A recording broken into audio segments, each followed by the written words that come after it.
જિલ્લામાં આરટીઓને પોલીસ ટીમે કડક કાર્યવાહી કરી અંડર એજ ડ્રાઇવિંગ કરતા વિદ્યાર્થીઓનું ચેકિંગ કરાયું હતું। આરટીઓને પોલીસે 26 જેટલા અંડર એજ ડ્રાઇવિંગના કેસ કર્યા છે। અંડર એજ ડ્રાઇવિંગ કરતા બાળકો માટે સ્પેશિયલ ડ્રાઇવ યોજાઈ।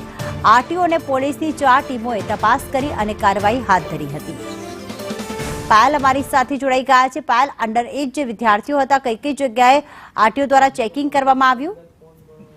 ચોક્કસ અંડર એજ ડ્રાઇવિંગ કરતા વિદ્યાર્થીઓનું ગઈકાલે ચેકિંગ કરવામાં આવ્યું હતું અને આરટીઓ જે છે તેની કાર્યવાહી કરી છે કે સ્કૂલોમાં 100 વર્ષથી નીચેના બાળકો છે જે પોતાના વાહનો ચલાવતા હોય છે એવા અંડર એજ ડ્રાઇવિંગના કિસ્સાઓની તેમને તપાસ હાથ ધરી હતી અને ત્યારે સ્કૂલોમાં અને અવરજવર કરતા જે બાળકો હતા જે સ્કૂલ આગળ જે બાળકો ડ્રાઇવિંગ કરતા હતા તેમને પકડવામાં આવ્યા હતા અને આરટીઓ અને પોલીસની 4 ટીમો દ્વારા તેની આ કડક કાર્યવાહી કરવામાં આવી છે। ત્યારે અંડર એજ ડ્રાઇવિંગ લાયસન્સ વિના વાહન ચલાવતા બાળકો માટે સ્પેશિયલ ડ્રાઇવ કરવામાં આવી હતી અને 26 જેટલા અંડર એજ ડ્રાઇવિંગના બાળકો છે તેમના વિરુદ્ધમાં અત્યારે કેસ કરવામાં આવ્યા છે।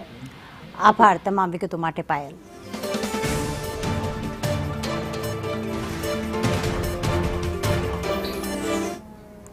સુરતમાં 10 જેટલી મહિલાઓની પોલીસે ધરપકડ કરી છે। મહિધરપુરા વિસ્તારમાં આ મહિલાઓ અશ્લીલ કૃત્ય કરતી હતી। જાહેરમાં અશ્લીલ ઇશારા કરી અને લોકોની લાગણી દુભાવી હતી। પોલીસે મહિલાઓ સામે કાયદેસરની કાર્યવાહી કરી છે।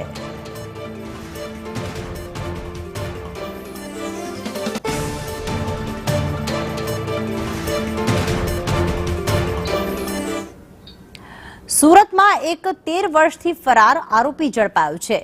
હીરાની છેતરપિંડી કરીને આ આરોપી ભાગી છૂટ્યો હતો।